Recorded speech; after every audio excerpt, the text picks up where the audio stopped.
વિધાનસભાની પેટા ચૂંટણીના જંગની વાત કરી રહ્યા છે। કડી અને વિસાવદર બેઠકના ઉમેદવાર નક્કી કરવા બીજેપીની કવાયત શરૂ થઈ ગઈ છે।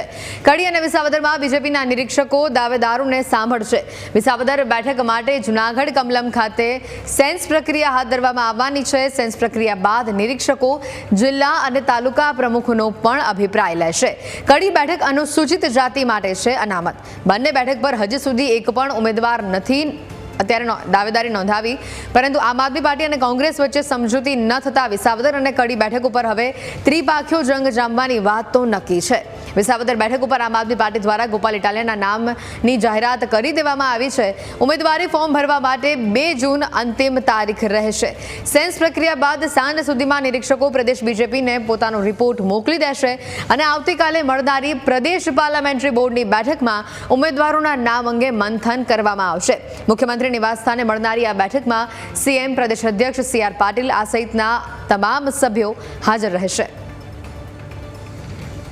અને આ અંગે વધુ અપડેટ્સ પણ જાણીશું। અમારી સાથે સહયોગી જયેશ પણ અહીંયા સીધા જોડાઈ ચૂક્યા છે। જયેશ, જે પ્રકારે આ ચૂંટણીની પહેલા તો જાહેરાત થઈ, તારીખોની જાહેરાત થઈ, ફોર્મ ભરવાની તારીખની જાહેરાત થઈ અને તે બાદ જે રસાકસીનો માહોલ જોવા મળ્યો, આ બંને બેઠકની વાત કરીએ તો પહેલા તો બંને બેઠકનું રાજકીય ગણિત શું છે અને સાથે ત્રિપાંખ્યો જંગ જામવાની જ્યારે આપણે વાત કરી રહ્યા છીએ, કેવી પરિસ્થિતિ સામે આવશે? હેતવી, જે પ્રકારે વિસાવદરની ચૂંટણી છે તે છેલ્લા ઘણા સમયથી છે તે કાયદાકીય ગૂંચના કારણે છે તે અટવાયેલી પડી હતી, કારણ કે હર્ષદ રીબડિયા છે તેમણે જે ભૂપત ભાયાણી કે આપમાંથી જીત્યા હતા તેમની જીતને છે તે હાઈકોર્ટમાં પડકારી હતી। એટલા માટે એ બેઠક ઉપર છે તે ચૂંટણી નહોતી થઈ શકતી, પરંતુ એ પિટિશન હર્ષદ રીબડિયા દ્વારા હાઈકોર્ટમાંથી વિથડ્રો કરવામાં આવીને ત્યારબાદ ભૂપત ભાયાણી છે તે પણ રાજીનામું છે તે આપી અને બીજેપીમાં જોડાયા હતા અને ત્યારબાદ આ માર્ગ છે તે મોકળો થયો હતો। એટલામાં વચ્ચે કડી બેઠક પરથી જે ધારાસભ્ય હતા કરશનભાઈ પટેલ, તેઓનું નિધન થયું અને ત્યારબાદ એ બેઠક પણ ખાલી પડેલી હતી ને ત્યારબાદ હવે આ બંને બેઠક ઉપર ચૂંટણી પ્રક્રિયાની જાહેરાત છે તે ચૂંટણી પંચે કરી દીધી છે ને હવે આગામી 2 તારીખ સુધીમાં તમામ પક્ષો એ છે તે ઉમેદવારી જાહેર કરવાની છે ને ઉમેદવારી ફોર્મ ભરવા માટે પણ 2 તારીખ અંતિમ છે। એવામાં હવે આપણે એ સમીકરણો વિશે વાત કરી રહ્યા છે કે કોણ કોણ છે તે આવી શકે છે। તો વિસાવદર બીજેપીની જો વાત કરવામાં આવે તો અત્યારે સૌથી પ્રબળ દાવેદાર છે તે કિરીટ પટેલ માનવામાં આવી રહ્યા છે। કિરીટ પટેલ છે તે પૂર્વ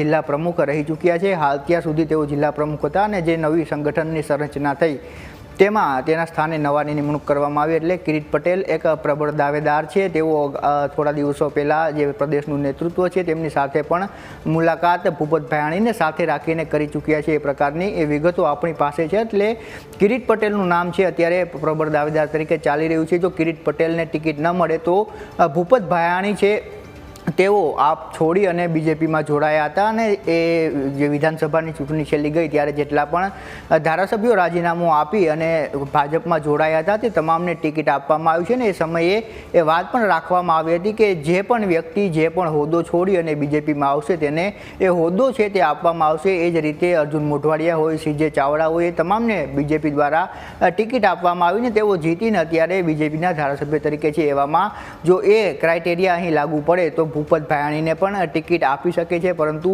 ચર્ચા એ છે કે ભૂપત ભાયાણીના બદલે કિરીટ પટેલ છે તેને પ્રમુખતા આપવામાં આવશે। આ બંને ઉમેદવારોના નામ ઉપરનો વિચાર કરવામાં આવે તો હર્ષદ રીબડિયા ખેડૂત નેતા તરીકે અત્યારે જાણીતા છે અને જે પ્રકારે ઇકો સેન્સિટિવ ઝોનની જે લડત ચાલી હતી અને તેમાં પણ મોટા ભાગે ડેમેજ કંટ્રોલ કરવામાં હર્ષદ રીબડિયા છે તે આગળ રહ્યા હતા। એટલે આ તમામ એ પરિબળો છે, કારણ કે જે પ્રકારની વિસાવદરનું ગણિત રાજકીય રહ્યું છે, કેશુભાઈ પટેલ છે કે જે પૂર્વ મુખ્યમંત્રી હતા તેઓની આ પરંપરાગત સીટ છે અને ત્યારબાદથી કોંગ્રેસ છે તેનો એક મજબૂત ગઢ માનવામાં આવે છે। વિસાવદર બેઠક કોંગ્રેસને અત્યાર સુધીની ચૂંટણીઓમાં 30% જેટલા મતો છે તે વિસાવદર બેઠક પરથી મળ્યા છે, એટલે વિસાવદરમાં છે તે લેઉવા પટેલ સમાજ છે તેની વસ્તી અને જે મતોની સંખ્યા છે તે 1 લાખથી પણ વધુ છે। એવા સંજોગોમાં આ 3 ઉમેદવારોના નામ ઉપર અત્યારે મંથન થશે અને ત્યારબાદ જાહેરાત કરવામાં આવશે, પરંતુ કિરીટ પટેલ છે તે પ્રબળ દાવેદાર તરીકે અત્યારે આગળ ચાલી રહ્યા છે। એ પ્રકારે જો કડીની વાત કરવામાં આવે તો અનુસૂચિત જાતિ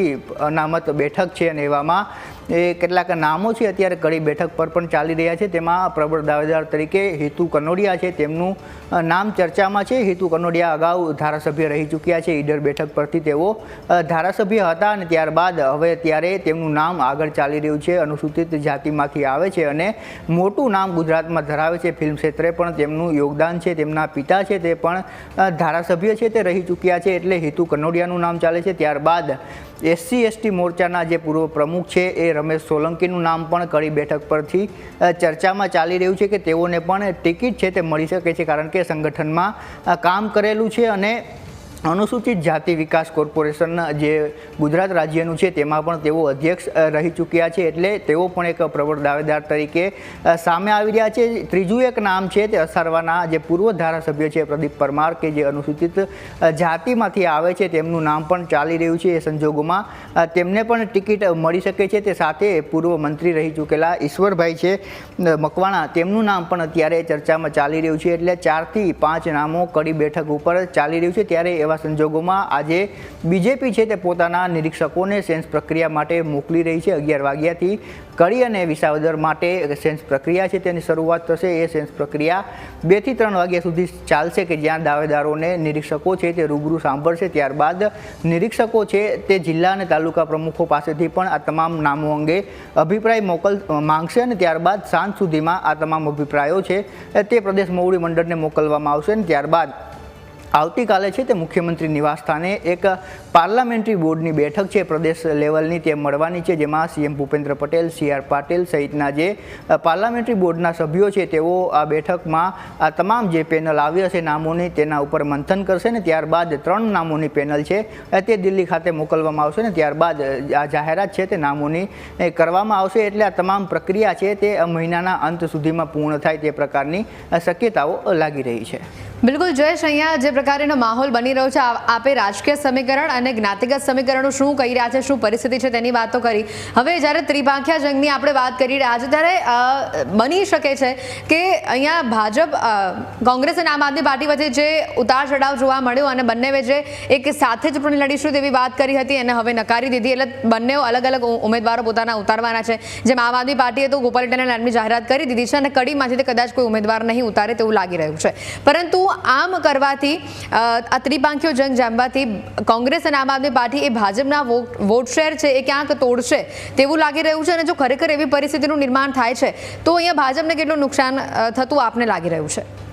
હેતુ, જ્યારે પણ ગુજરાતમાં ત્રીજો પક્ષ ચૂંટણીમાં ઉતરે છે ત્યારે તેનો સીધો અને ફાયદો છે તે ભારતીય જનતા પાર્ટીને થતો હોય છે. એ પ્રકારના અગાઉ આપણે વિધાનસભાના જે ચૂંટણીના પરિણામો છે તેમાં પણ જોયું કે જ્યારે આમ આદમી પાર્ટી દ્વારા ગઠબંધન ન થયું અને તમામ લોકો છે તે પોતાના ઉમેદવાર ઉતારવામાં આવ્યા ત્યારે બીજેપી મોટા માર્જિન સાથે જીતીને આવી છે. એ જ પ્રકારની સ્થિતિ છે તે અત્યારે પણ જોવા મળી રહી છે. વિસાવદરમાં પણ ત્રિપાંખ્યો જંગ છે તે જામવાનું છે, કારણ કે આપ દ્વારા ઉમેદવારના નામની જાહેરાત કરી દેવામાં આવી છે અને છેલ્લા 3 મહિનાથી ગોપાલ ઇટાલિયા અને સહિત આપના જે નેતાઓ છે તે વિસાવદરમાં પ્રચાર કરી રહ્યા છે. અને એ સાથે હવે કોંગ્રેસે પણ એ જાહેરાત કરી છે કે કોંગ્રેસ પણ વિસાવદરમાં ઉમેદવાર છે તે ઉતારવા જઈ રહી છે. ત્યારે અત્યાર સુધીની જે પણ ચૂંટણીઓ થઈ છે તેમાં બીજેપી અને કોંગ્રેસ વચ્ચે વિસાવદરમાં ચૂંટણી લડાઈ છે ને એટલા માટે કોંગ્રેસ છે તે ક્યાંક ભાજપ કરતાં હાવી રહ્યું છે. 30% જેટલો વોટ શેર કોંગ્રેસ દર ચૂંટણીમાં મેળવતું હતું. એટલે એ શક્યતા અત્યારે જોવા મળી રહી છે કે જો ગઠબંધન